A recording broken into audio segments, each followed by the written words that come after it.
What is going on, everyone? Welcome back to another edition of BKNY Hoops. If you're new to the channel, it's your boy Rashid White. All right, let's get into it. Let's not waste any type of time whatsoever. You guys see the you see the title, you see the actual thumbnail. More Danny Wolf, less Noah Clowny, less Nic Claxton. And if you can actually get Nic Claxton out of the rotation, I would definitely be happy about that. He adds no value to the team whatsoever. I just don't understand why a lot of these NBA pundits and media guys and Jordi Fernandez, Sean Marks, why they really can't see it.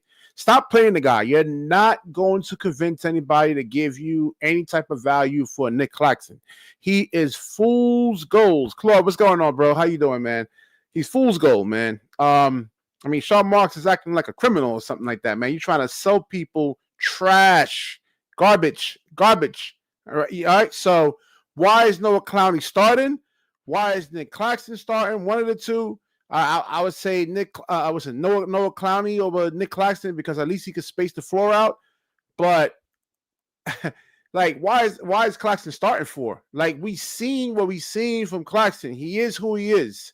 You're not going to turn Nic Claxton into Nikola Jokic. All right, that's not ever going to happen. He was never the best player on a team in high school or college. So it's not going to happen once it happens. Once you get into the pros, you're not turning them into that. At least Danny Wolf. We look at Danny Wolf, and you see what he did in college, right? He actually dribbled the ball, man. He was handling the basketball for like 4 years. He was probably one of the best players on this team, and we could see the numbers and those two Phoenix Suns games. And even the Israeli game, how it actually translates. That good things happen when he is on the basketball floor. All right, so what article do I want to get into, man? Yeah, the Nets big men are a joke, man. And like, can we at least get some physical bigs, man? I just don't understand why Sean Marks is actually allergic to that. I just don't get it, man. Who was this guy on the Suns? This was Richards, I think his name was. I think he was a rookie. Yeah, Nick. Oh, let me see something here. Yeah, Nick Richards, man. I mean, he was a beast. Can we get something like that, please? Damn. I guess, like, I don't know. In Sean Marks' mind, he's looking at like, okay, well, Nic Claxton can guard the perimeter because they do a lot of switching. But like Nic Claxton is not stopping Cade Cunningham. He's not stopping Shai Gilgeous-Alexander. He's not stopping Steph Curry. He's not stopping any of the elite guards. Anthony Edwards. He's not stopping that. Right? All these guys have counters. If they go straight line, like let's say full speed right, full speed left, and let's say Claxton is somehow able to really kind of cut them off. I mean, they have counters. You're not stopping these guys, man. These aren't the 90s guards. If this is like the 1990s guards, other than like Michael Jordan, yeah, Claxton does have a prayer because those guys weren't really that highly skilled, man. But like today's guards, I mean, you might as well get someone that's actually big and physical, man. So now, anonymous general GM, I think some GM was saying that Danny Wolf could be potentially the steal of the draft. That remains to be seen. Even though I do like him because he actually passes the basketball. And yeah, here we go, right here. Let me share this article over here. I think is it coming up? Man, it's not big enough. Let me see. Hold on. All right, here we go. Gotta drop me back over here, man. Let's see over here. It says one NBA general manager believes Brooklyn last pick Danny Wolf will be that player. Yeah, especially if he gets stronger. Now in this picture, he doesn't look 250. I know he's listed as 6'11", 250 pounds, but I mean he doesn't play like it. Like in the summer league, I think a guard got switched on to him, and I guess he was trying to post him up. And the guard was actually putting up some resistance, and that guard, it was one of the summer league guys. I forgot the guy's name. It was in the summer league, but Like Danny Wolf should be able to post that guy up and like take him to the hole, but like that guard was actually holding his own. But so he needs to just get stronger. But like Danny Wolf at least spaces the floor out. Put him at center. Like spacing is actually really, really critical in basketball. I just don't understand why Jordi Fernandez really can't see that. And why, like I said, I just don't know why Noah Clowny's even starting over Danny Wolf. This it doesn't make any sense. So even like during the Suns games, it says he was averaging 17.3 points, 12.8 rebounds, 4.7 assists on 49.7% shooting and 33% from the three. Now he hasn't taken a lot of threes. So, like in college, he's shooting, I think it was like 37.3%. So coming into the NBA, that's above average. Most big men, right? Like most big men, especially like the power forwards who weigh 250 pounds and centers, do not want to go out there on the perimeter, So even Danny Wolf, like he may actually get punished on one end, but on the other end, right? He's like should get high percentage looks from the 3-point line. And the good thing about him is that he can actually, we do need a real rim protecting big though, man. But so right now, he is a liability, but so is Day'Ron Sharpe, so is Noah Clowny, and so is Nic Claxton. So right now, we're just gonna have to go with Danny Wolf, and at least he can actually space the floor out. Now, I get it. Defense is actually important. I always preach that on this show, but so is actually offense. You have to be able to put the basketball in the floor. And I would say offense is even more important because, again, these guards like Shai Gilgeous-Alexander, Cade Cunningham, Anthony Edwards, these guys are elite. You're not holding them to like 8 points. I mean, the most thing you probably can do is like affect the efficiency somewhat, make them take more shots to actually score more points. But you're not locking these guys up, man. You need to actually be able to score. And having Danny Wolf out there, being able to space the floor out, like 37% from three coming into the NBA. Most bigs, even I was watching a Miami Heat game with Khalil Ware, and he's like slim. He's like lean. And there was a game, I forgot what game they were playing, what team they were actually playing. But the man that Khalil Ware was actually guarding was just hitting threes. He didn't want to go out there on that 3-point line, man. It's brutal, man. It's brutal having to run out there. And the way these guys get shots up, they actually really it could take a toll on your knees, man. I'd rather play down low when I play basketball and get hit in the face, get knocked around, than actually have to go out there on that perimeter, man, and move laterally and chase guys off, man. It's really taxing. So there's an advantage right there, man. So yeah, man, like start Danny Wolf, man. Good things were actually happening, and even though it was a preseason game, like the first Suns game, the second half they were playing hard, right? They turned the defense up, and we're gonna get into more Cam Thomas, and my boy Cam Thomas headed to China. Headed to China, man. He is headed to China next year. Right, the first half of the first Phoenix Suns game, he looked really good, and the second half, not so good, man. And then what he actually says in a post game interview will actually shock you somewhat because he just doesn't get it. He does not understand, man. He doesn't get it, man. And we'll go into, I guess, some of the Suns games over here, man. 3 people on the live show. Y'all wonder why I don't want to do these live streams now, man. Look, only 3 people on here, man. Come on now. I guess those 3 people, y'all guys could drop a like, man. But this is why I don't really want to be doing these live streams, man. It's a lot of energy and it takes a lot of work to do this stuff, man. For 3 people, man, damn. Sheesh. Not good, man. So, again, we look at the actual plus minus numbers of Danny Wolf. Let's finish up with him over here. Good things was actually happening, but offense, and I get it, player one, we do need a rim protecting big. But right now, Sean Marks is our general manager, and for some reason. And we're gonna look at Malawatch too, man, because that first game, you know, I'm gonna really be paying attention to Malawatch, right? Because the Nets could have had him. Right now, I mean, they were saying that he looked like Joel, and I mean, he was better than Joel Embiid. You know, at this stage, like at 15, 16 years old, I don't know, man.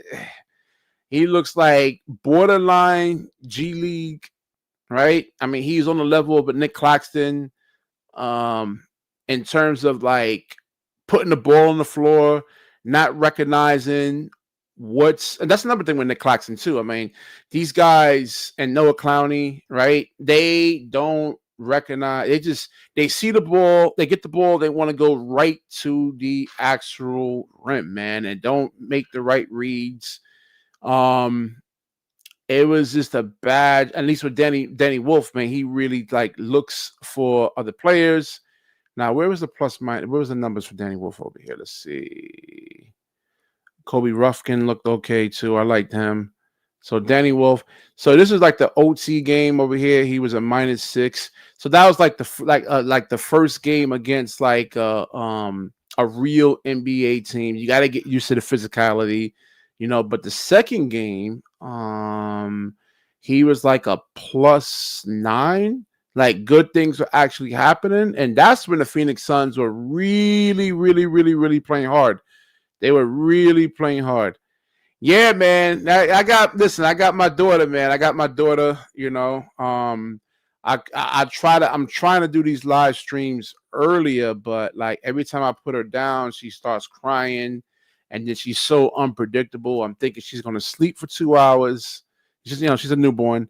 So, but then she doesn't sleep for 2 hours, but then she does sleep for 2 hours.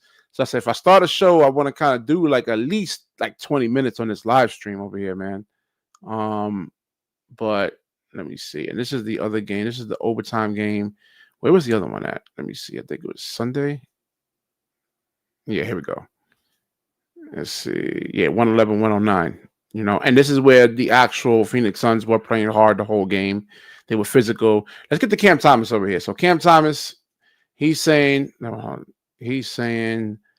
and he is China bound, man. Y'all guys don't want to believe it, man. But I told you guys before that he wasn't going to get a contract extension. None of you guys actually believe me.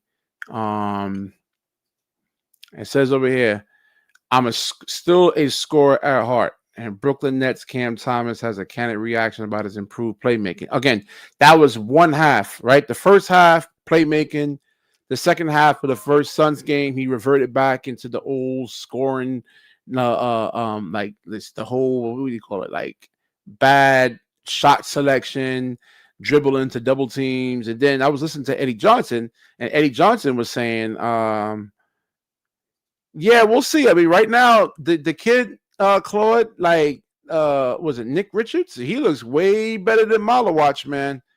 He looks way better than him right now. So right now, Malawatch is coming off the bench right now. So thank God we didn't actually draft him, man. I mean, I think for now, the Nets actually dodged a bullet, man. I mean, the potential's there. We'll see. But again, if you're not like the best player on your team coming into the NBA, then it's like, and I never, it's like Kawhi Leonard's like, that's like a rarity right there, man, where like Kawhi Leonard was like a role player and then morphed into like a superstar. So let's get back into Cam Thomas. For the people that's coming in, we got into Danny Wolf, the whole topic of the conversation, but I got to get into Cam Thomas over here. So yeah, he wants to talk about the scoring. And in the second Phoenix game, it was really, really bad. So again, I was listening to Eddie Johnson. Eddie Johnson was saying, I don't understand why Cam Thomas doesn't get the $100 million. I'm like, dude, I mean, are you watching? So he's a Phoenix Suns commentator, and then he has a show on NBA radio. And like, he was the same guy that was saying, oh, when the Phoenix Suns got Kevin Durant and they had the big three, that they were going to win a championship. And I had to call into his show. It's like, no, they're not. You know, big threes don't work. Too top heavy. One injury, and you got to get guys to buy in, egos. So, and we were arguing, you know, but like, so then Cam Thomas, like on a couple of possessions, dribbled into a double team. You know, like, listen, dude, we know you can actually score the basketball, man. That's not going to really get you paid. We want to see more of the assists. And then, Eddie Johnson was saying, oh, well, that's what drives coaches crazy when you just dribble into double teams and you don't, like, pass it out to, like, wide open, like, shooters. And that's another thing. He tried to make a lob to Day'Ron Sharpe with, like, traffic. Like, it was, like, too much. Like, the spacing wasn't really right. You had Nolan Troyer for a wide open three. Now, even though, like, he hasn't shown that he can actually hit a wide open three, it's like wide open threes are still I think I would take Claxton over Malawatch right now, man. Like, Malawatch doesn't look very coordinated right now, man. But I'm gonna watch more games. Again, it's early. It's preseason. They gotta get adjusted. We'll see. We'll definitely see. But like, there was one possession with Malawatch, got stripped by Cam Thomas. Like, you can't, like, take Cam Thomas to the hole. Like, putting the ball down low. You're supposed to keep the ball high as a big. I don't know. We'll see. We'll see. I'm gonna be watching him because the Nets could have had him. So we'll do a Malawatch watch. So what was I saying about Cam Thomas? Oh yeah, so high percentage, like wide open 3-point shots are still high percentage shots. And like Cam Thomas, there was like 3 or 4 possessions where Cam Thomas actually really missed a couple of those over there, man. So, and I'm late with this article. This article was like 2 days ago, and they gotta, like I said, to me, they gotta start playing like the good players. I like what I've seen from Drake Powell. You're not guaranteed next summer to actually get AJ DeBonster or Cameron Boozer, or even Darren Peterson. And, like, who says there's no guarantees that those guys are going to be even really good? I mean, is AJ DeBonster, like, right now better than Cade Cunningham? I don't know, man. They say AJ DeBonster could be the next best player in the world, man. Right now, is he better than Cade Cunningham right now? I don't know. So and you saw the learning curve that Cade Cunningham actually had. It took him like 3 or 4 years, right, to get to this point where he is right now. So we need to actually start playing the best players. I've seen what I've seen from Claxton. I've seen what I've seen from Noah Clowny. I've seen what I've seen from these guys, man. They're not going to get any better. You're not turning them into Jokic. It's not going to typically, it doesn't work like that. So what do you guys actually think of Nolan Troyer? Yeah, guys. Yeah, Drake. But I saw, and I like Drake Powell too, man. Drake Powell, he showed some. I thought he was just a regular 3-and-D guy, but he can actually handle the ball. I like his hands on defense. He was active. Coming into college, he shot 37% from the 3-point line. Yeah. I mean, he can play. Cade Cunningham, player 1, could play the 1, the 2, or the 3. That's the thing. He could play all 3 positions. He plays defense. He guards. Yeah, Cade Cunningham. I mean, I really love watching him actually play, man. And we got to see if AJ DeBonster, because even like who's the other dude? Darren Peterson. Is he better than Cade Cunningham? Is he on that level? Does he give you that, like, frame that Cade has, the physicality, the actual defense? Let me get the link in here, man, for you guys, man. If anybody want to come in on the show, let me see. Man, let's see. We got to look at Ace Bailey too. Ace Bailey. Yeah, we'll see. I don't think the Nets even had a shot of even getting Ace Bailey. But so I will take Ace Bailey off of our Ace, like off the watch right there, pretty much. But like Malawatch. It's going to be interesting when Yegor Demon actually comes back. Can he handle the physicality? We see how Nolan Troyer is actually suffering. So Nolan Troyer, he needs whatever his name is. Nolan Troyer needs to actually really shoot, man. He was getting knocked around like a ping pong ball, they was just smacking him around. He couldn't win any kind of bumps. Like, and when you have Claxton out there, or whoever the big man is, and you see him in trouble, come set a pick for him. like right at the half court line, like, and you got to come up and set a ball screen for Nolan. But I think overall, I think he's going to be a good backup guy. Nolan, right? And even like with Ben Sarif, if he actually starts developing. So some of these players I really, really do like. They're going to be like they're going to be solid role players. Danny Wolf, we'll see. We'll definitely see, man. We shall actually see but he needs to actually start. So so Cam Thomas is saying over here, no, I'm just playing my game. Whoever that is, most teams are gonna double team me when the guys make shots. I mean, they were double teaming a lot of it. Wasn't just you, dude. His ego is bigger than Satan's itself, man. No, they double teaming you, especially in that second game, because they know you don't want to pass the ball. And they're double teaming you because they're going to force guys like Nic Claxton. They're going to force guys like Noah Clowny, Nolan to actually really go and beat you. But when Royce O'Neal was guarding Cam Thomas, I mean, he was trying that Kobe Bryant pump fake, and yeah, it's preseason, Claude. We'll see. I told you about Cooper Flag, man. There's going to be ups and downs. There's going to be games where he has 18, 19 points, and there's going to be games where he has 11 points. You know, there's still more work for Cooper Flag. He's not like a high percentage, like one-on-one player like that. He's not on a Cade Cunningham's level like that. I mean, he's a really, really good like role player, man. I mean, excellent on a championship roster, excellent third piece right there, man. Danny Wolf yeah, I agree.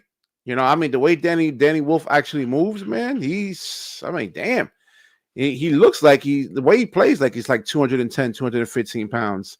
I just want him to like use that 250-pound frame, man. I want him to like, you know, I just want to see what happens if he gets switched on when guards get switched on to him, you know?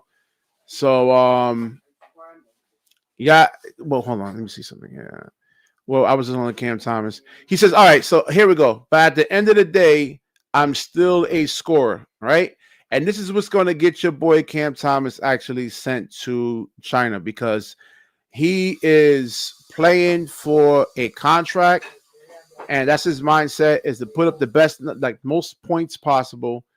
I guess he's seen other players do it, like Cade and all, but you know, you got to play defense. There was a lot of times he was like just puts up no resistance defensively, man.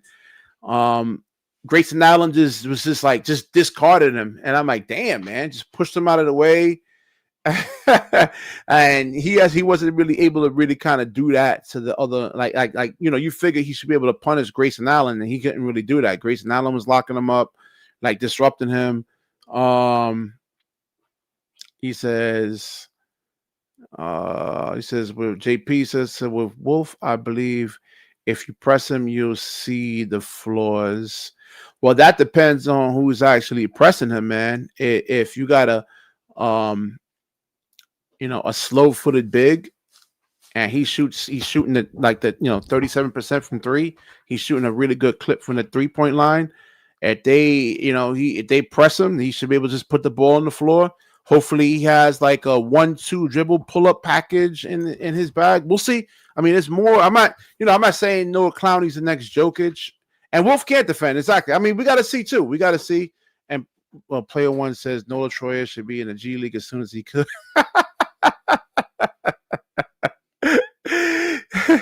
Yo, give him a chance, man.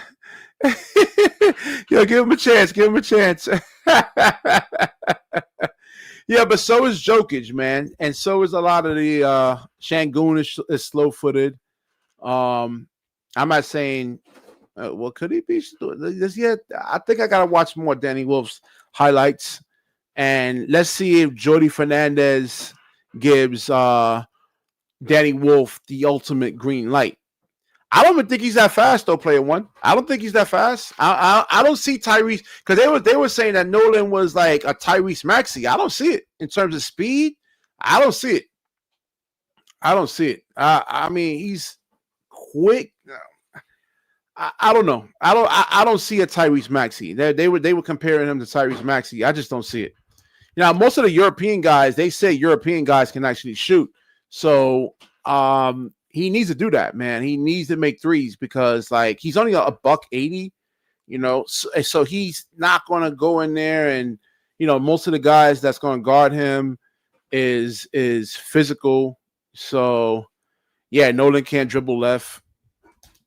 Let's see. JP is saying, why is everyone saying, starting Diego? I don't see him ready to be a starter. Yeah.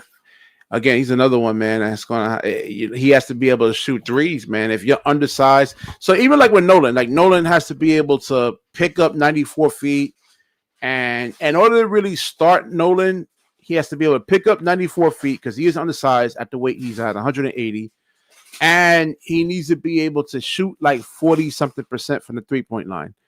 If he can't do that, then yeah, he definitely needs to go to the G League, man. He definitely needs to do that. Definitely, man. Let's see. He says, I'm not holding it against him. A lot of great players are slow-footed, man. Yeah, man. So like Danny Wolf should be able to get like high percentage 3-point looks, right? Nobody's gonna really unless they go small, right? And you can get like, let's say Danny Wolf is actually hitting threes. So that's a, what do you call it? A mismatch right there in terms of like they will have to go small. So let's see if we can actually punish smaller guys. So you have to try to get up in the shooting pocket of Danny Wolf, and let's see if we can actually, absorb the physicality of like some of these like good defenders. They'll put Jaden McDaniels on him. You saw what Royce O'Neal was doing. Let's see what you guys actually think of Day'Ron Sharpe, man. I don't see any kind of offseason improvements. He was getting pushed around by Richards, manhandling him. Same thing with Day'Ron. I mean, he doesn't play with force. I mean, he's 6'9", 265 pounds, and he's getting bullied on both ends. So in order to really get like high percentage looks, like around the basket, you got to get bumps, man. You got to be able to move guys. So I showed you this guy with Brian Scott, clips of Brian Scalabrine playing like Division I college players, high school players, and he's 6'9", 250, and he's just able to bump guys off and just get a clean look off. If you can't get the bump off, you can't move guys. It's going to be really, really hard when you have a guy like Richards guarding you, and he's bumping you, and that's what I just don't. Day'Ron, I don't know, man. Nic Claxton's number one. He was trying the same thing. He was trying to move guys like Richards. He couldn't do it. I mean, Nic Claxton is like the worst contract signing in NBA history, man. I mean, I gotta say it. I mean, if you sign them to like a $40 million contract, fine, man. But like $97 million, and he can't play the 3, he can't play the 4, he can't play the 5. He provides offense. There was no free throw shooting improvements. He was still bad in shooting the free throws. So, like, let's say if you manage to get into the playoffs in a 7-game series, and the games are tight, you can't put him on the floor. I mean, just yeah, man. Richards was bullying him. Why can't we get guys like that? What? Hold on. Where was Richards drafted at, man? Let me see something over here. Let me see. Where was he? And this is a guy coming off the bench, man. Nick Richards, 11 points. Was he drafted? Let me see. Bio.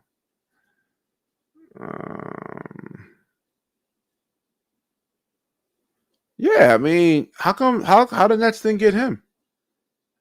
I don't understand why the Nets didn't get him. I think they had the opportunity to actually get him. He's the number 42 pick. He's there, the second round pick, number 42.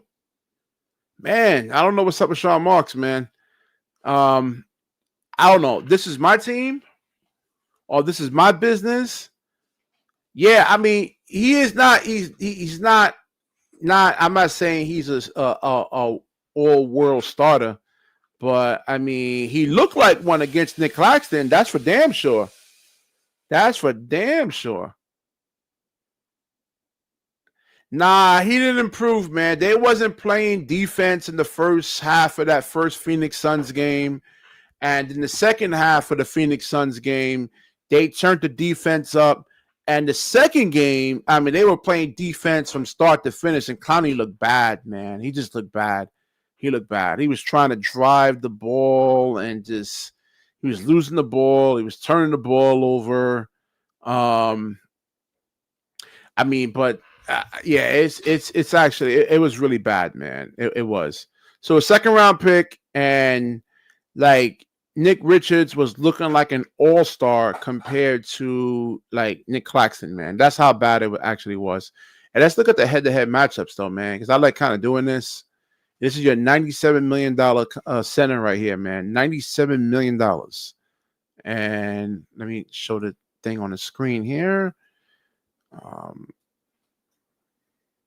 I don't know, man. If Clowny can't shoot like 38, 39% from the three-point line, yeah, he's not a wing though. Pat's guy, he's not a wing. He doesn't have any wing skills. He's not that. They say he looks big. He bulked up. I don't see it. Yeah, I really don't see it. I mean, you know, because like with Noah Clowny, I mean, if that's the best he can do is just shoot threes, all you got to do is just stay right in his airspace, just get right into the shooting pocket of Noah Clowny. That's all you really got to do. And, you know, he's not going to be able to put, can he put the ball on the floor and make a play? Like, does he have a 1-2 dribble pull up? I mean, he doesn't really have that. I mean, he's like a more athletic Kyle Korver, pretty much. But Kyle Korver can actually shoot 40% from the three-point line. I don't think Clowney's there yet. And, you know, I'm someone that actually advocated for Clowny, man, last season. I'm like, I'll put Clowny in there. But he's a one-trick pony, man. And it's the same thing. He's undersized to be I mean, to me, he's really more like a small forward. But, again, you need good ball handling, good passing, good shooting to be a small forward. He doesn't do any of that. No good ball handling. The shooting, we'll actually see if it actually got better. He was shooting 27.3% coming into college, from college into the NBA. So I don't think you make a jump like that from 27 to 40% in like 2 years. So yeah, but Oren, all you got to do, listen, they can just get up into the shooting pocket of Noah Clowny, right? And when defenders start doing that, now you got to put the ball on the floor. Now he can't do that. He can't do that. He can't put the ball on the floor. He turns the ball over. It's just not a good. He doesn't have that skill. And then, like, if he does manage to get to the rim, and you have a bigger center waiting there for him, how are you going to get high percentage shots? You got to move guys out of the way. You think Noah Clowny's going to be able to dunk on a 250, 260, 70, 270 pound center? No, you got to move him. You got to get him off balance. You know, you need ball handling to really do that. You know, so Noah Clowny doesn't do that. He's undersized. He's not. He couldn't even move Nick Richards. You know, you see how big and physical he is. In order to get high percentage looks on him, it's the reason why, like, if you're a grown man, right, and you have like 11, 12-year-olds playing against you, right, and you're a full grown man, and they try to drive into you, it's like hitting a brick wall. All you got to do is just put your arms up. They can't get a high percentage shot off. But now you against them, you could just push them out of the way and just get a high percentage shot off. Or, you know, like, that's it. But Clowny got to be able to do that. No, I get that. I'm just saying, I get it. I get it, Pat's guy. I know I get it. He's 21. But again, he hasn't been the best player on his team. in high school, college. I just don't think he's gonna have Danny Wolf type skills. I don't know what the organization, Sean Marks, goal is with Clowny, but I mean, I've been watching the NBA for 30 something years, right? And it's very rare that you see guys like a Clowny, a role player, like a low lottery pick. I mean, he got picked. What was his draft status, man? I forgot. I think he was like 19, 20, 24, something like that. It's like 18, 19. It's very rare that you see these guys become the focal point of an offense, man. There's only one basketball. Usually there's like two good players for any team you actually play on in, like, let's say the high school level, college level, and then there's role players, so, and we've seen guys like that was in college, right, who was the main players on, like, the focal point of their of the offense on their teams in high school, college, coming to the NBA and really, really struggle. Right? And so you're telling me a role player like that was in high school and that's in college, is just going to come in and just become an all-star just like that? No. I mean, it takes a lot of work, man. It takes a lot of freaking work. I just don't think, Clowny is going to really get there, man. I don't see it.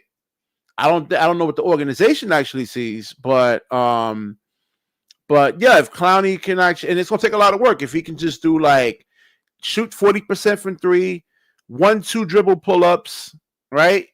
If he can't get stronger, I mean, the 1-2 dribble pull-up package is going to be really, really crucial for him to actually draw whoever's protecting the rim out so he can get that big off balance. So maybe he can do a hesitation, a fake, and to try to get a good percentage, like a high percentage shot off. But like him trying to play in the paint, and he's not strong enough. And you got a guy like Nick Richards and like Jokic, Joel Embiid, like Clowney's not moving those guys, man.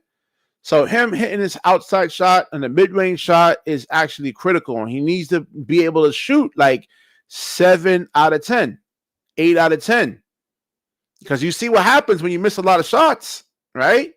Look how many leakouts there was in the Phoenix game. I mean, guys just fast breaks. Soon as the shot goes up, someone's going up for the rebound. They already fast breaking. You get a easy bucket on the other end right there, man. So he says, how many tries Senses are going to have career nights against us this season? I'm telling you, man. I just it's like when you go out there, you go out there, you go out to the courts, you go play some basketball, you pick your team, and if you get smacked, I'm not running it back with you. I gotta get me a new team, especially you go to the park and you got like 15 people that got necks. I ain't trying to wait that long. I'm trying to put the best possible team, that's actually going to win. And like Claxton, they say he's a great defensive center, but like the offensive rating for the Nets last year was bad. They were like last in the league. Defensive rating, 27, 28. He isn't really effective defensively. It's not like because of the of Claxton, they're like a top 10 defense. I mean, they were last. He doesn't really move the needle. He doesn't, it's like I said, if this was the 1990s or the 1990s guards, I'm not saying the Penny Hardaways or anything like that. I'm just talking about your typical average guards out there. Claxton would be able to lock those guys up, like take away their strengths. But against these guards today, Claxton can't do it, man. Like Donovan Mitchell can dunk on centers. He can dunk on a Brook Lopez who's about 275 pounds. So Brook Lopez can't really, and then like guys like Donovan Mitchell can also explode through contact. I seen him finish just regular general layups on guys like Brook Lopez who's like 280 pounds. So what do you think? What do you think is going to happen to Claxton, man? Right? I'm telling you, man. I just don't understand. I just don't get what's and like. Stop playing the guy. He's not going to help you win. We want to see this team get better and better and better. So when there's free agents out there, it's like, all right, you know what? I can actually add some value to this team. Clowny and Wolf looks amazing. Yeah, I like the spacing. I would start Clowny and Wolf together, man. I would definitely do that. Now, Wolf is not going to be able to guard the centers on the other end. I mean, he's like soft as what's the metaphoric analogy I can use in terms of him being soft? Like just like physically, it's like a bigger, taller Austin Reeves, man. I mean, no muscle definition, right? He doesn't like. That's what it's like, man.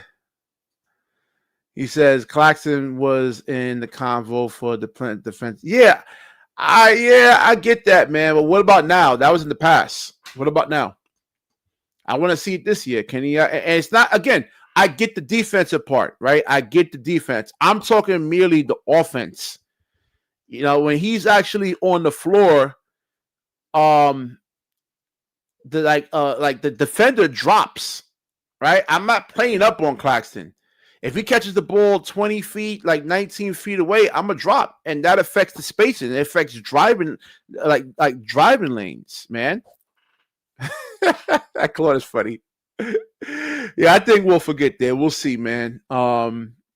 He's going. If I was him, I would be studying Nikola Jokic, and yeah, he has to, man. He has to be able to hit outside shots, man. He's undersized. He has to hit outside shots. He's not going to be able to finish on like Bam Adebayo, Mo Wagner. Let me think of like Jonathan Isaac. He's not finishing on those guys, man. They're bigger and stronger than him. Derek Lively. I think Model Watch was actually giving him some problems. He's 250 pounds. Again, just think of it as a 10-year-old kid playing against you. You're a grown man at 220 pounds. Like my son.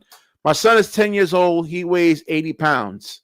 He'll never, ever get a shot like a layup on me if I'm standing right there because I'm just going to block his shot. He's not going to be able to move me. On the other end, I can move him out of the way like it's nothing and just get a high percentage look off. So that's the metaphoric analogy I can actually really think of right now, man. So yeah, he says when Claxton has talent around him, he balls out, man. But yeah, but I still want to see Claxton be able to actually generate some type of offense, man, without having to be set up. I want to see him like be able to actually where the hell is this fly come? Got a big ass fly in here, man. And they attracted to my studio lights.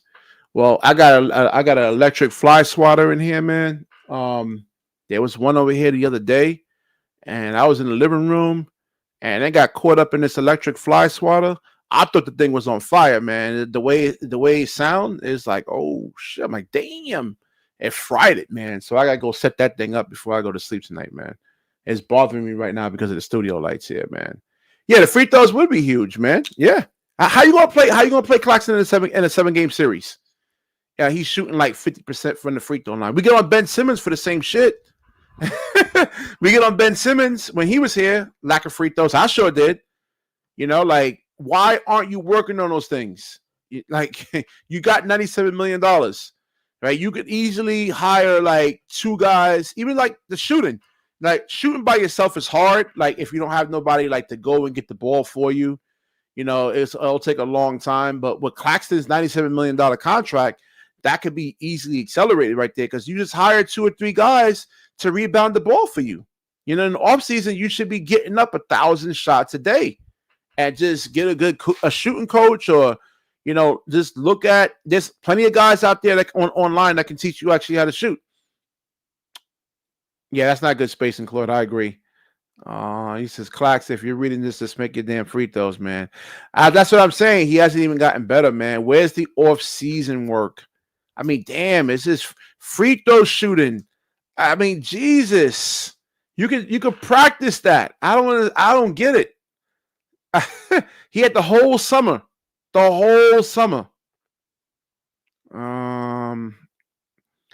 Yeah, man. So what do you guys actually think about Cam Thomas in the second game, man? Did y'all like guys like what y'all seen, or I sure didn't. He was a turnover machine. Um, they were blitzing him. He wasn't like you got to be able to really see the blitz actually really coming and then make the right passes. Let's see. He says make it make sense. Of course, the Clax deficiency is going to show on a tank team, but good credit do when he has talent around him. Yeah, but again, like he still has to be able to hit free throws, man. If he can't shoot the basketball, right?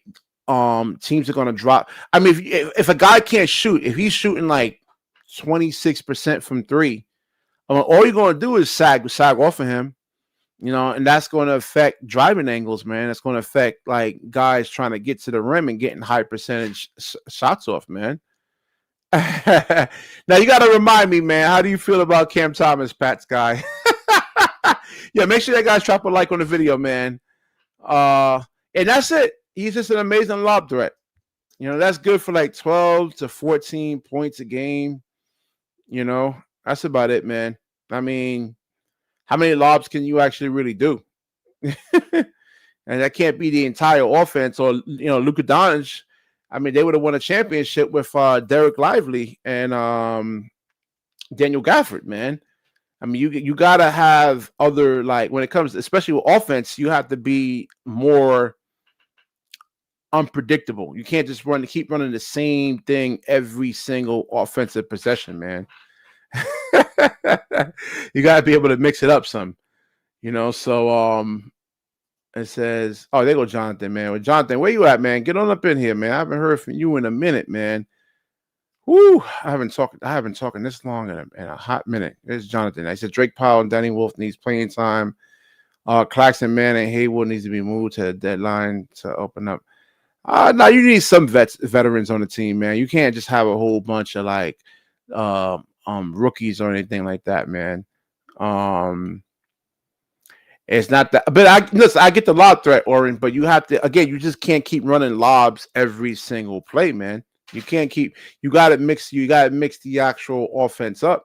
You gotta, like, you can't like when let's say if you're playing 1-on-1, you can't just keep going like full speed right every single offensive possession. Well, I'm not gonna let you keep doing that. I'm gonna force you to do something else now. Can't you gotta mix your game up. You gotta keep the defense off balance up. Yeah, I don't know about Cam Thomas, man. I just think China bound, man. We'll see when I'm getting my Chinese basketball package to watch Cam Thomas in China next season, man. What's going on, Jonathan? Hey, Hoops, long time no see. Listen, I sent your your Cam Thomas troll post. Oh yeah, to Breezy. Yeah, he didn't appreciate that. Yeah, but we've seen in this preseason that guys like Powell Wolf need these minutes, and unfortunately, they have all these vets on the depth chart. Today, they made the decisions that we expected Timmy and Whitehead to be expendable guys, but it's really December 15 to February 5th where those tougher decisions have to be made for guys like Claxton, Terrence Mann. I don't want to say Cam because I know it's going to impact some of the Cam guys, but his contract situation will likely be decided from December 15 to February 5th, depending on what he does in November. So there are a lot more moving pieces that are going to be done throughout the season. Like, this roster is not going to be what it is right now. And even if the Nets do surpass some expectations with a win or two there, it's mostly a young squad. I mean, after the two moves today, BK, it's 10 out of 15 of the guys that were drafted by Sean Marks. So these guys should get the playing time to develop, or else why is Sean and Joe in charge of this team still? Like, you got to trust your young guys, especially if your goal is to get in that top four next year and get a franchise guy. But if you play the vets again, screw around a bit, then we're right back where we were last year, picking 8th or 9th. And we can't do that this year. You need a franchise guy, and it's clear we don't have that guy right now. It's the truth.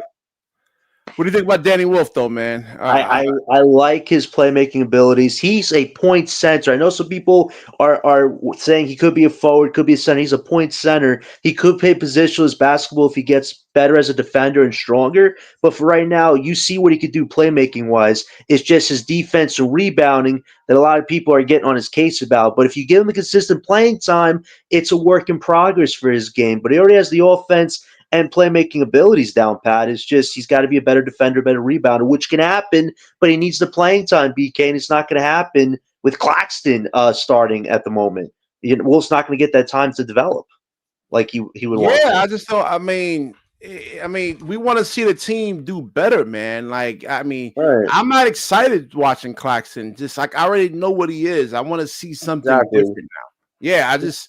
Yeah, I want to see something different. I've seen Claxton. I know what he is right now, man. Why do they keep starting him? I just don't understand. They have the money part, but I'm just saying they got to boost his value up with all these playmakers. You saw in the first 3 preseason games, the 2 preseason games, he looked like he was getting back to himself, being impactful on the glass, getting rebounds, all that stuff. But really, you got to get his value up from October to December, and I think there could be a team or two. Pacers, Hornets, even Celtics that might want Claxton if he can get his value up, but he has to be consistent for at least the first 20, 30 games. And if we see that, there is a good chance you can move him at his $25 million.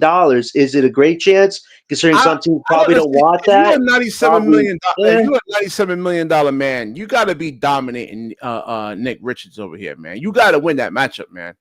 Right. You have to, man. Like Nick Richards, he was a second round pick. I agree with you, and that's why if you do get Claxton's value up and move off from him, it opens up playing time for Day'Ron, especially for Danny Wolf, and even Clowny. Clowny wants to break through this year, and it's going to kind of be tough if Claxton's taking up extra minutes as well. So I feel like if you get Claxton's value up and move him, it really opens up the lanes for Day'Ron, for Wolf, and for Clowny. But it really just depends on how Marks operates at the deadline this year. Last year, he really didn't do anything. I don't think he did anything last year, which a lot of people were upset about. This year, you have a chance to move some of these guys off for more assets while getting your Flatbush 5 time to develop. That's what the season's about, developing young guys. I wanted to get into Michael Porter Jr. I should have took notes down. I should have. Oh, my God. BK. You are not. Listen, Michael Porter Jr., listen, I like you, man. You're not that guy. You're not the type of guy that's going to really lead this team into a playoff seeding or anything like that. You just like I would compare him to like a Jason Tatum. Just look at Jason Tatum and then look at like Michael Porter Jr. They're almost the same size. I mean, they're almost the same size, right? I mean, but Tatum he doesn't have a great handle. He's not athletic. He doesn't have speed. You saw the NBA article where they reported that MPJ was going to be a scoring champion for us. Do you guys see what he's done in the offseason? This guy couldn't even play one game before he went on a podcast and said, I'm considering semi-retirement when my contract is up. And the day before that, Sean Marks said, I need MPJ to be the best guy on this team. Like, listen, MPJ could be a decent vet on this team, but if you guys are expecting him... he's a good role player. He's a good third, like a Mikal Bridges. Like he's... like a third option, but if you're expecting him to be a long-term option, clearly his mind is elsewhere right now with his health, which is understandable. But for the Nets right now this season, you have to worry about getting him through 82 games. There's no guarantees playing any back-to-backs. There's no guarantees going to have a lapse with his back. Like the Nets just got to focus on playing him his minutes, trying to get his value up, work on his playmaking, and be a decent defensive presence and a three-point shooter. Other than that, if you were thinking MPJ is going to be part of our next championship squad, I hate to break it to you, but this guy's mindset is not on the long-term. Theoretically, he could be a part of it. I just don't want him to be the guy that's like they think that they're going to lean on. You're going to put the ball in his hands and then say, "Oh, take us there." No, that's just not him. I've seen like two games. I'm like, nah, man. His numbers have been fine in the preseason, but it's nothing spectacular than what you haven't already seen from this guy as a third option. And I think what people have to realize is the great thing about his contract is next year it's movable. It's $40 million expiring. The Nets have all these picks. Like they could move him for an upgrade piece if they feel that's what they have to do, or just let his contract run out, use the free cap space, and go get those upgrades. Like, thank goodness he has an expiring contract next year because MPJ, the mindset just isn't there. I think he can still be a decent presence, like you just said, but the mindset's not there. And for the Nets, we want players that are bought into being a Brooklyn Net. It's not even the mindset; it's the actual genetics. Like he doesn't have fast twitch muscle. He doesn't have the ball handling, the explosiveness to be able. That's just not him, man. A good, really, really excellent like role player, high end role player, perfect championship piece that you would actually need. maybe you could flip him and get something, like a championship team is like, or a team, maybe like Orlando's looking for something because they're going to need more shooting, especially with the offense. If they're going to run the same offense, just give the ball to Paulo Banchero and let him work. I mean, come on. Again, like I was saying with Nic Claxton, you got to mix up your offense, man. You can't be too predictable, man. You got to throw the defense off a little bit. And if we're being honest, they should start MPJ at the 3 to preserve his health because you have him at power forward now. He's going to get his ass cooked by all the guys playing power forward this year. The Paulo Bancheros, Levy's, Anthony Towns. Like, these guys are just going to go to the rim against the guy. Big men do not like to play on the perimeter. So, like, him playing the power forward position, like 250-pound guys aren't going to try to go out there and run Michael Porter Jr. off the three-point line, man. So he'll get high percentage three-point looks at that power forward position. Now, there's wings, like there's a lot of small forwards that can get into Michael Porter Jr.'s shooting pocket, right? They have the athleticism to really get physical. You saw what Dylan Brooks was doing. Like, he was getting right into the shooting pocket of him, forcing him to put the ball on the floor. Now, your typical power forward, they ain't going to really want to be able to do that. They're not going to really do that. Like a lot of like most power forwards. Right. And they should just move to the 3 and start Clowny. I want to see what Clowny can do as a starting 4 next to Claxton. I think that boosts up Claxton's value. And for Clowny, I think he's in the physical condition to actually handle the full position. How is Clowny going to get clean looks off, man? How's he going to get a high percentage 3? There's no reason to double team Claxton when he gets the ball.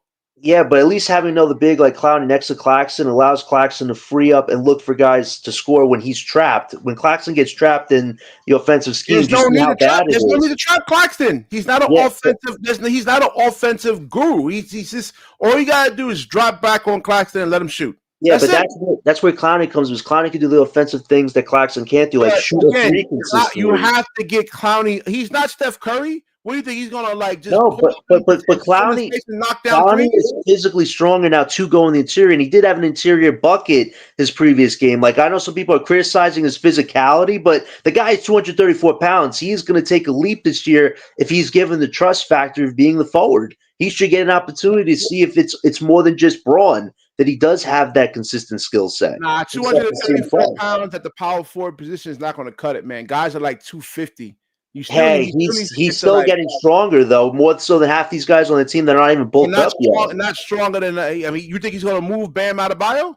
I'm not saying that, but I'm saying physically he should be able to play better on the interior than he has in 2 years past, because he has gotten to that weight that you need to be at to at least be considered a decent forward in this league. And I think for Clowny, he should get a crack at it more than MPJ. I don't see the reason why MPJ should be the power forward. Let him be the 3. Let Clowny be the 4. No. I mean, MPJ shoots like 38-39% from 3, man. That's why he's but he can't guard like that. And if his back gets effed up, what are we going to do with that? That's contract's meaningless at that point. You got to preserve MPJ's health this season. Play him at the 3 is smarter for his health and better for Clowny to get a legit opportunity at the 4 position. Unless we want to put Terrence Mann at 3 and Porter at 4, which I still don't think makes sense. The thing is that player 1, small forwards can actually, they have the athleticism to get up into his airspace, right? They have the foot speed, the fast twitch muscles to really get up into Michael Porter Jr., push him, big, slow-footed power forwards are not going to be. They ain't going to be able to do that. He can get high percentage looks from 3 at the power forward position. Now he's not going to be able to guard those power forwards, but then those power forwards on the defensive end is not going to be able to really stop him. So that's the actual idea of putting Michael Porter Jr. at the power forward, man. I would agree to just disagree on this one. Now, I'm surprised. Player 1, I think we actually agree on. With roles as well. Having Clowny at the 4, MPJ at the 3, and Claxton at the 5, it benefits the parties involved. Everybody's value gets protected to a certain degree while elevating youth, whereas with Clowny comes in there. So I just feel like that makes more sense. But with Jordi, he's going to want to play the vets, obviously, for his own reasons. But you got to let the young guys play this year. That's what it's about. It's not about the vets taking up all the minutes on the team. Hold on. Devil's advocate. There's no such thing as a perfect basketball player, man. Everybody has some type of flaw that they can actually work on a game, man. There's no perfect basketball player. Exactly. None. Right. Especially for Cam Thomas in his game. Like, as much as people say the scoring is always there and the playmaking is getting better, his height, his lack of height, lack of athleticism, lack of defense, those are things you can't fix overnight. That's why it takes a lot to build it around somebody like Cam Thomas. And people got to realize we're entering a positionless basketball era in the NBA. That's what teams and managers are now wanting to work towards. Sean Marks even said it. We're embracing that. And for Cam Thomas, it's going to be hard to incorporate him into that system. And for the Brooklyn Nets, if you're going to go with that system, you need guys that can play multiple positions. Guys like Wolf, Drake Powell, maybe Yegor Dioman can play those roles, but you need more around that to really make that system come to life. And right now, we definitely have some guys on this team that don't fit that system, and you got to weed them out throughout this season. Hold on, man. 1 second. Yeah, hold on. Let me get to Scott real quick. Hold on, Scott. 1 second. I get he's a 3. I get that, Javon, but he doesn't have an explosive first step. He's slow. All right. So, like, who's this top? Like, let's say Kawhi Leonard was guarding him. You really want, like, Lou Dort, Kawhi Leonard? Like, you think he's going to be able to, like, get by those guys? You know, like, no. You got to put, like, basketball is about getting mismatches. You know, like, him at certain small forwards, guarding him is not a good matchup for him. But he's Scott, better at the 3 than the forward. He's going to get overmatched at the 4, though. No. I get that, Jonathan. Big men do not want to go out there and chase 3-point shooters off the 3-point line, man. It's a lot of work to their lower extremities, man. It's taxing. What was the question? No, I mean, what you think? I mean, the whole subject of the show, the whole title of the show, man. Start Danny Wolf, bench Claxton, or especially Claxton. Bench his ass, man. No value. He doesn't provide any type of value at all. We got to trade him first, Hoops. We got to trade him first before you bench him, or else we're stuck with him. I don't know. I mean, Danny Wolf is, he had a lot of turnovers. I mean, that's atypical of him, though, man. You know. yeah, he had a lot of turnovers. You can't win games with turnovers. He still filled up the stat sheet in limited time, Scott. Got to get it. Yeah, he was. It'll bite you in the facts. Devil's advocate. It'll bite you. You gotta clear that up. Again, he was a positive on the floor, man, when he was actually playing. Yeah, I like his skill set. He got a good skill set. We'll see. I believe he's a good pickup. Yeah, so Claude said he makes too much money to bench. I don't listen, man. He is like a net negative on the team, man. I mean, there's so many things wrong with Claxton, man. It's just like, it's bad, man. It's really bad. And you're not going to fool other general managers out there and to try to take on Claxton, man. He's just there are 3 teams who might take him on: Hornets, Pacers, and Celtics. Those are 3 teams that don't have a center right now. So if Claxton does well in November and December, it's going to make a case to those 3 teams to maybe take a chance on him, and that's what Nets' best hope, to move off of him and to get Wolf the minutes he needs. That's the only way this works right now, BK. I think there's a different hold on. Yeah, listen, if he's being contested, though, player one, from the 3-point line, he's gonna make, let's say, 3 out of 10. If he's at the power forward position, he has a higher probability of making 5 out of 10, 6 out of 10 from the 3-point line, because there's no pressure. You don't want to be shooting under duress like that with like a defender in your face, because one, you can get hurt, you can get injured. It's easy for a player to slide under your foot. I mean, I was looking at Cam Thomas on how high he gets up off the ground and his 3-point shot. I'm like, damn, dude, like, sheesh. He like 2 or 3 feet off the ground, man, and he's gonna get ankle injuries. That's coming too. That's something to really watch out for. That's what stopped his first season when he was a starter. Remember, he was got like a great start in the first 7 games. He was like a top 5 scorer. Then he twisted his ankle, and then his whole season just went out of smokes, man. He's got to be healthy. At the end of the day, as much as Cam fans believe in him, Cam has to be healthy for the whole month of October, the whole month of November, and 15 days of December. Like, he cannot miss one single game to start out the season. Like, that's the pressure he needs to face and show he can do it. There you go. Yeah, Javon with the $2 super chat. Thank you, man, very much. He says, can we talk about how bad he is at setting screens? Yeah, I mean, there was a lot of times that Nolan was in trouble. And, like, when you see that, come up and set the screen for him. Why are you down low? So Dayron and Claxton was really kind of making that mistake when they were on the floor, man. Come up and set some ball screens for him when you see him in trouble. Come up to the half court line, and they made Nolan look really well. Nolan made himself look bad, but because he didn't finish. He didn't finish at the basket, which was his problem.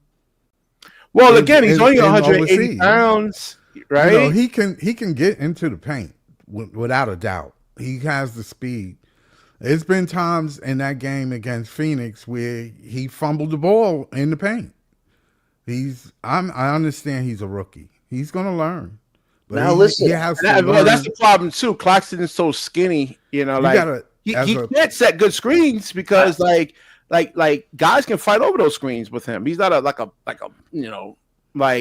let's say if Richards sets screens. Like he's a big dude, man. He's like but Claxton setting screens. I don't know, man. It's just easy to go around or go under those. Well, go through those screens. I mean, you know. So when Danny Wolf got caught that deflection and did that nifty pass to Drake Powell for that dunk, that is like the hope you have with what Wolf can do as a elite playmaker center. Like if he gets teammates open for those type of shots with his size and ability, like come on.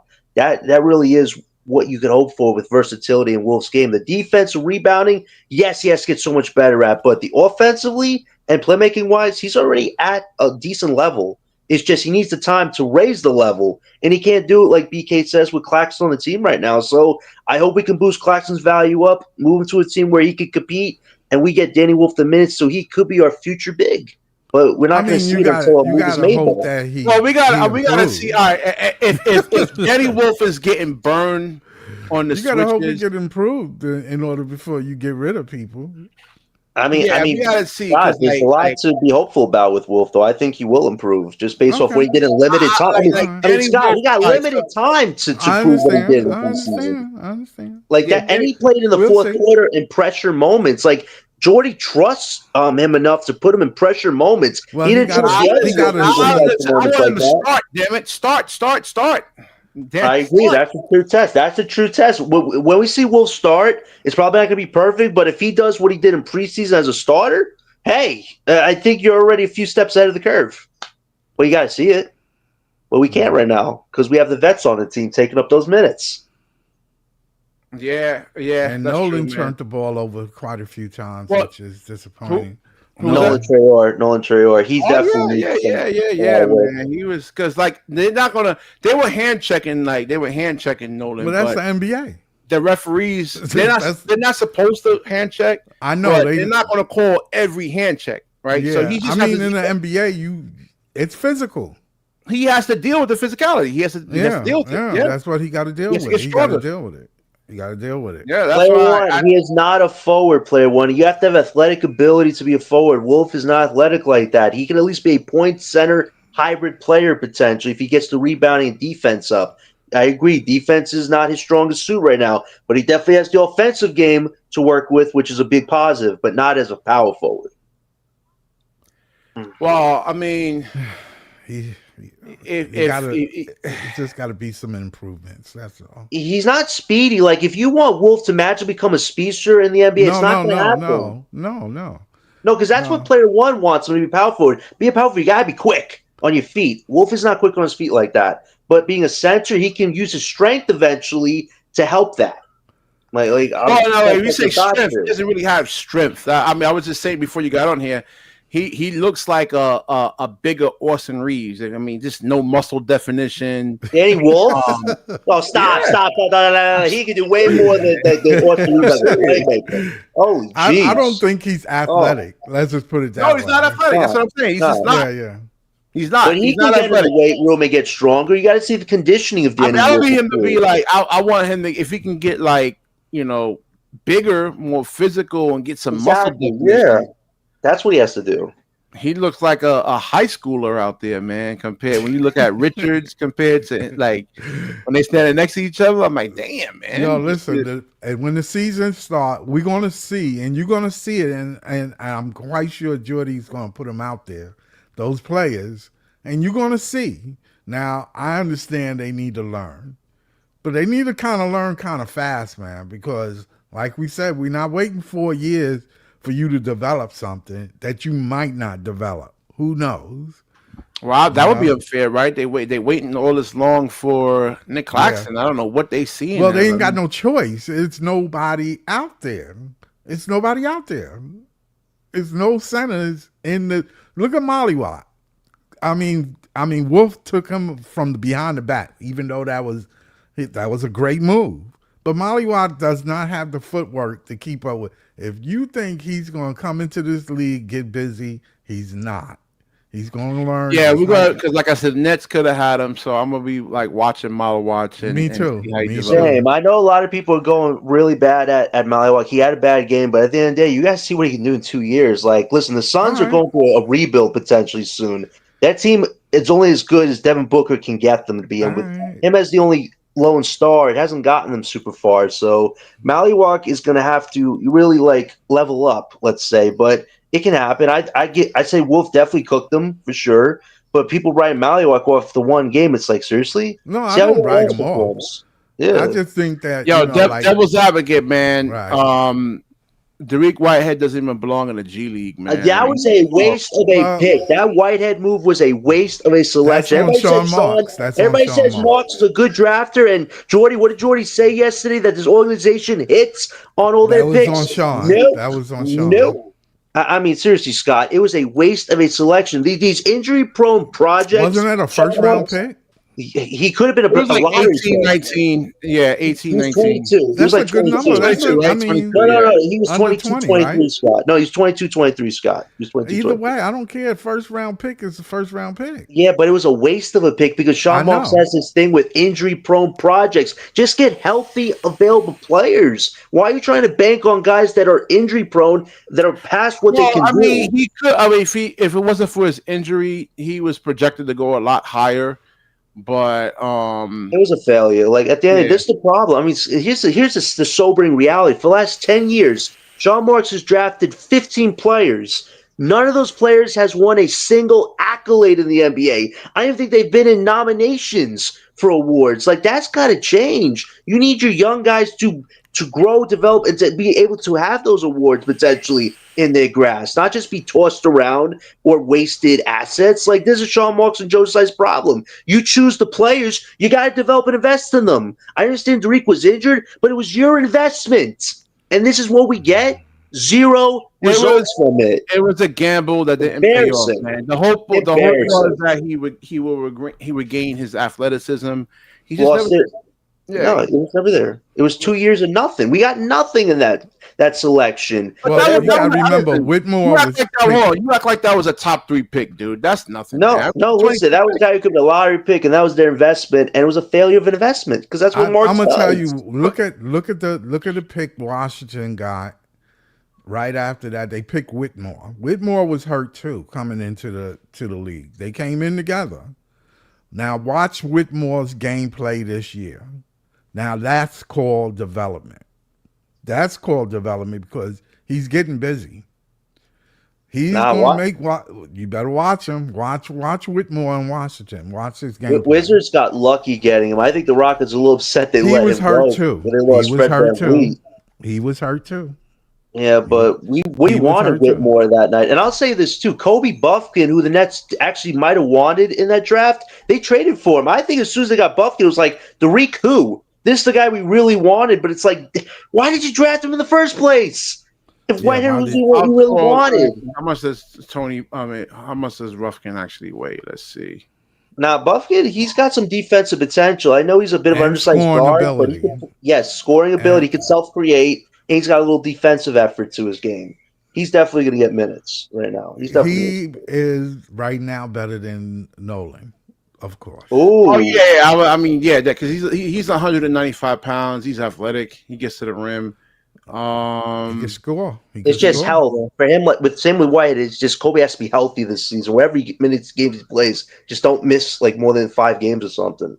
He's got to be healthy too. Like this is the thing. He's enough. All right, so his 3-point shooting is what's going to hold him back. So 22% from the 3-point line. He has to work on it. Yeah, that's going to remember, take he only played 20 games, too, so, like, this is not even a large sample size of what he's done. Yeah, but when you get your opportunities, man, you need You to got to make take it. No, that's true. That's true. That's true. This is his big opportunity. He has This to. is This a has to great be opportunity for him. This has to be a swing. If this is not a swing, it is another Sean Marks error. Like you have to hit on these players. Like you can't just bank on them to magically be good from the injuries. Like you got to hope that they can really surpass expectations. Yeah, that's or else, true. what are we doing here? Yeah, I mean, it seems like Sean Marks is just like, just trying to get anything and see if something hits, man. Nah, you know what Sean Marks is? He's like that drunk at a bar that plays the dart games. He always wants to hit the middle. He gets nowhere close to it. He missed the dartboard, let's just say. That's what he is in a nutshell as a GM. I mean, this is a guy who won 2 rings, not having to do much for it. He was a third stringer for 1 ring. Second ring, he was getting coffee for Greg Popovich, and he got awarded a GM position. Imagine winning 2 rings after doing much for them. Like Sean Marks, he's got some type of luck. I'll give him that. But to look at what he's done the last 10 years, has it made you feel confident he's done everything in his power to make a sustaining, winnable culture? Heck, no. Yeah, I don't get how you don't get Nick Richards, man. I don't understand that. What's his name? I don't understand how he was a 42 pick. How you don't get him, man? How you don't pick him up? He's missed out on a lot of talent. Tyrese Maxey, Gigi Jackson. Now, how much players he's missed out on the draft when he had a chance to draft somebody? Like people don't look at who was in what draft. Wait, we drafted, and they're going, "Oh, damn!" Yeah, see that head-to-head matchup. 16 minutes for Nick Richards, 11 points, a +10 on the floor. Claxton, 4 points. He had 4 points, and he was a -5, man. This is your $97 million center right here, man. You're $97 million. I mean, still 215 pounds, 4 points for a night. Player 1, it's not about patience, it's about the fact that you have to invest in these guys. Sean Marks' problem is he invests in established talent over the prospects you're supposed to develop. I mean, it's insane that our young prospects have never won an award in the NBA in 10 years. Like, that has to change. I hope the Flatbush 5 grow and develop, and each of them has a role in this team, because if they don't, this is one of the worst drafts of all time. Not because these guys are bad players. It's because Sean Marks didn't invest in them the right way. Drake Powell. I mean, these guys are going to be like good role players, good backup players. Nobody's right. An all-star team, John. Maybe one that could be a third option for us or a fourth option. That would be the best outcome if one of these guys could be our third or fourth option. I agree. You need that franchise guy next year. If you look at the starters, Michael Porter Jr. had 3 turnovers, and Nolan Terrell had 4. There's no way your ball handler has 4 turnovers. That's a lot. Yeah, that's what I was saying. Michael Porter Jr., they're going to have to set some screens. And now a lot of teams aren't like going under the screens. A lot of teams are fighting through screens now. I know they fight through it. That's why I said they put pressure on you. They push up on you. You got to be able to handle that hit. In the NBA, and that's Nolan's problem. He doesn't have the physicality to handle it. He can get past people if he has the speed advantage, but if they're ahead of him on defense, he has no extra step, no extra scoring ability at this moment. So he might need some time as a 6-man or G League development, because Ben Straff, as much as I didn't have much faith in whatsoever, his playmaking IQ has been decent in these last 2 games. Well, it's going to be like a lot of with Michael Porter Jr. Like I think it was in the Israeli game and the first Phoenix Suns game. A lot of off-ball movement, right? For him to get catches, and hopefully, because like he's 6'10", 6'11", so hopefully they can get some switches, right, where they can get like a point guard get switched on to Michael Porter Jr. and he can actually just shoot over those guys. Maybe they can actually send some help, and that opens up other players, right? So we'll see how Jordi Fernandez uses him. Claude, it could be like Jason Tatum, where or like he's just going to be, because that's who I'm going to compare him to. They're both the same size. Tatum is miles ahead of him. But Claude, I've been patient with this team for 10 years. One of the craziest, insane roller coaster rides in any sports franchise. And I've still been a Brooklyn Nets guy, man. time for patience is over. It's result. We need that. We don't need hope anymore. We need this core to actually develop into something. Like, seriously, Sean and Joe, they're on borrowed time right now. Either you get a franchise guy next year's draft, or you pack your bags, go to Euro, and be a GM owner of whatever team that is, whether it's Shanghai Sharks or whoever.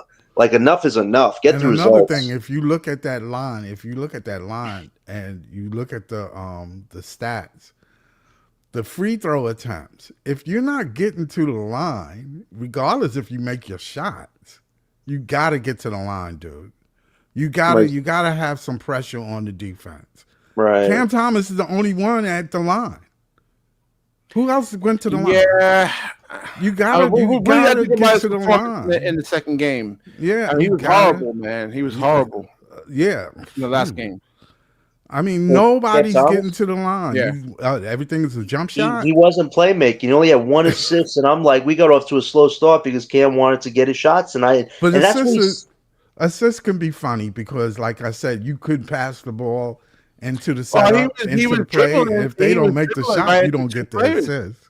I mean, he sees when he gets the ball, he's thinking like that article I was just reading. I mean, his mindset, I'm a scorer at heart. I mean, and that's what he said on his post game. They said, Cam, are you going to make playmaking a legit part of your skill set? And he said, nah, I'm just going to be Cam Thomas. I'm like, this is what the problem is. Cam Thomas is trying to play. He did say he playing in the offense. Scott, I heard what he said. He didn't say, no, I'm not going to be. No, he did. He said, I'm going to be Cam Thomas, but he said in the flow game, I might be a playmaker, I might be a scorer, but the organization wants him to be both on every game possible. And for Cam, he's going to pick and choose.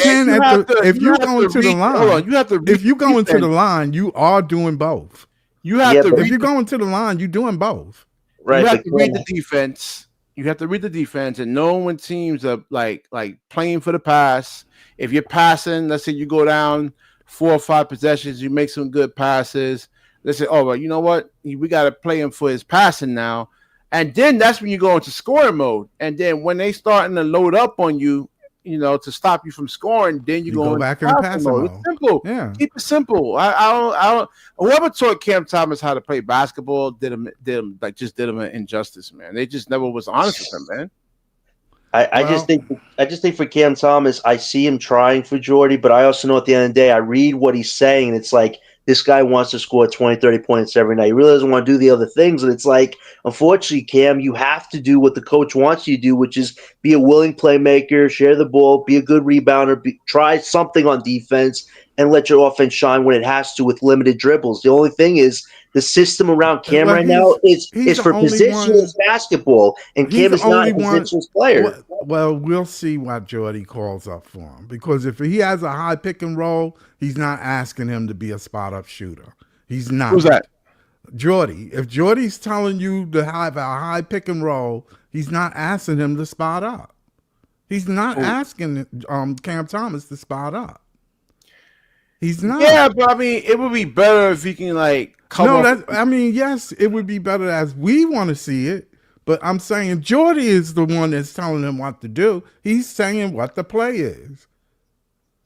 So if he's doing what Jordi tells him to do, into a lot of double teams. I understand what you're saying. I took some notes down. Normally, I take some notes down. I understand what you're saying, but you can't blame Cam for the setup. How that he wants to bring the high pick and roll. If he bringing the high pick and roll and a double screen for Cam Thomas around a loop coming from the corner to the top of the key, he's not asking Cam to spot up. He's asking Cam to start the offense. And if you open, take your shot.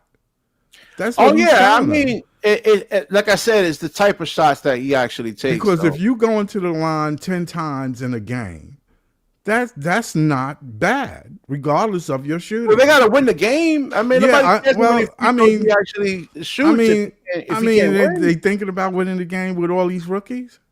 Really? No, I'm just saying, like, if I just don't want nobody to feel bad if we losing and then try to blame Cam Thomas for the loss. No, Scott. No. Nobody. So winning the game is not the object of you heard me. I went on a whole Nic Claxton tirade, man. I think he was one of the Scott, Scott, If as we long can as find a center, we gone. Scott, as long as Cam has a consistent ratio on offense, rebounding, and his assists, like if he's averaging, let's say, 25 and 5, that's good. Even if we don't win a lot of games with him with that stat, it's good for him and his value, and we get to assess I whether just there's have a a chance feeling to people are repair going to anything still. here, or we move off of him. I Like that's think where you're we'll be at still that going to point. say you moving off of the 25 and 5 to get something that you don't know is going to be 25 Yeah, but Scott, and 5. Cam made that choice though when he signed the call for him. If Cam would have took a contract, there's nothing we're talking about with him being That's moved off on the team Sean at the Marks. moment. Sean Marks should have been able to get that deal done. Yes, That's on Sean it is. Marks. It is a large part of Mark's fault. But it's also Cam's fault Are you too. upset, Scott, that he didn't get he didn't Yes, pay him $100 because million? why not? You drafted him, So what? so he should have got that deal done. He hasn't It was helped you both win. their fault. How many drafts are you going to? How many people are you going to keep drafting? Hold on. Look at Jalen Brown. Look at Kay Cunningham. Look at Shea Gilgeous-Alexander. Look at Ant-Man. Those are all players that's elite on their team, That's and they have a better. They have a better team. They have a better team. No, they have a better team. Forget the team. I'm talking about. No, you can't forget the team. No. You cannot go individual. This is not an individual. Do you actually sport. believe that Cam Thomas is going to become an all-star? I mean, I don't think he can be an all-star. I think he can be a great player, and he's a great scorer. I definitely don't see no 40 million in his future. Just respectfully. No, I don't see 40 million, but I don't see no 16 million. No, 18 to 20 million. I think his highest will be 18 to 20 million, maybe 23 if he can. And that really wasn't the elevate his holdup. game. That wasn't even the reason why he disagreed with it. He didn't even make a counter offer. Like they offered him like 3 to 4 different offers, and he didn't have a counter offer. He wanted the player option. I understand that, because like what Claude said over here, Claude made an excellent point. This is something I've been saying on the show. If Cam Thomas, if this is his last season, there's no incentive to really play him a lot of minutes. I've been saying this for the last since the offseason, pretty much. I've been saying this. Why give him minutes if you have no intentions on keeping him? But like I said, that he did have a good showing for China, though, man. The Chinese Basketball Association was really, really, really proud of that, man. Thomas, you could shoot as many shots as you want to, and you don't have to pass the basketball. That's wild, BK. Yo, but listen, at the end of the day, November is Cam's big showcase month, wherever his future lies, to show he could do everything possible to elevate his game. It really is November. After that, the NBA has to work with what he did that month, and whether it's value or now value, then it's got to find something for Cam, Scott. At the end of the day, Cam, he is partially responsible as well. He thought he was worth the money. There was no market for him. The NBA market doesn't want him because he's not tall, not athletic, doesn't play defense. For Cam, his playmaking scoring needs to be both elite, and right now, there wasn't a market, and the Book organization is not going to invest $30, $40 million unless Cam could do a little bit of everything. He didn't ask for $30, $40 million. Yes, he did. No, he did not. No, he said he wanted the player option. He said, "I wanted the option to do what I." Nah, but Scott, there was different articles where he was asking. It wasn't $40 million a year. He didn't want no $40 million a year. We heard y'all putting that out there. I don't know why y'all putting that out. Scott, that's what was in the reports. I mean, BK, you saw the reports. This guy was asking for $30, $40 million. He wanted him and who was his Jonathan Kuminga. They wanted max dollars. They wanted $100 million. Yeah. Which the Nets were $70 million off. At the end of the day, like I said, you look at it, Scott. You look at it. I mean, there's no team that he can go on and anywhere in the NBA and says, "Hey, we're gonna run our offense through you. You're gonna be the main focal point of our offense." There's no team in the league that he's really a good bench guy. That's his genetics and he was. If he was like 6'8", I guess, with more athleticism and better, to me, it's like the basketball IQ, and it showed in that second Phoenix game. It really did. He didn't take that many shots. No, it was the turnovers, man. He was dribbling to double teams, guys wide open. He only had one turnover. Wait, well, no, he didn't. No, he didn't. Did he have more than that? Let me see. Hold on. Let me go into the full stats here for Cam Thomas. Let's see. Spread this baby out here. He had just show the turnovers. Yeah, he did have one turnover. Yeah. He didn't have a bad game. He passed the ball. He did his thing. He got It was to the free throw a negative line. 16, man. Don't He worry had the about worst that. plus minus. That don't mean anything. That doesn't mean the flow of the game. That negative positive. No, I'm not saying he turned the ball over, but he went to the line 8 of 10. He went. Nobody else was doing anything. Nobody was doing nothing. Everybody was jump shooters. Well, because Phoenix was turning that defense they don't. up. Nobody else has a bag, and you got nobody else has that bag. Nobody else has the bag. Well, it's not that. Like I said, Nic Claxton. It is. Yes, Nic Claxton, is. It is what it is. No, but Nic Claxton, like I said, when he's on the floor, you sag off Claxton. You went to Nic Claxton. What about Michael Porter Jr., Trace Mann, Nolan Couture, Jalen Wilson? What bag they got? No, I agree with you. I'm just saying there's nobody else on the team that has a bag. Yeah, but we're not talking about Cam Thomas's offense. I get that. He's a good scorer. It's just the defense. So then he will always have a place in the NBA because that is a necessary thing to have on your bench, even if you don't start. Hold on one second, Jay. I haven't been doing a lot of live streams though. I haven't done a live in a month. This is like my first live in a month. You know, so I have a newborn baby, man. So I've just been pretty much busy with her. You know, so she keeps me active, man. So like my mother-in-law got her right now. So I can do these live streams. But she's 60-something years old. I don't want to put too much like pressure on her, man. Let's see. He was getting that's true. Sarah, what you think about Ben Seraph though, man? He looked good. Yeah, he do look good. He has a good feel. He has the size that you was talking about. Yeah, 6'6", 208. He just got to be able to hit an outside shot. What? Then he had like 11 assists or something like that. Yeah, 11 assists. 11 assists. Yeah. Really, really good floor general. A couple of offensive mistakes, but it wasn't as bad as Nolan though, man. He just got to be able to. In the NBA, you can't just be one dimensional. I understand we saying that, like in the case of Cam, he just score. It's not so much that he scores, it's just how he score. He could score on 3 levels. If you're going to be one dimensional at something, you got to be more than one dimension within that dimension.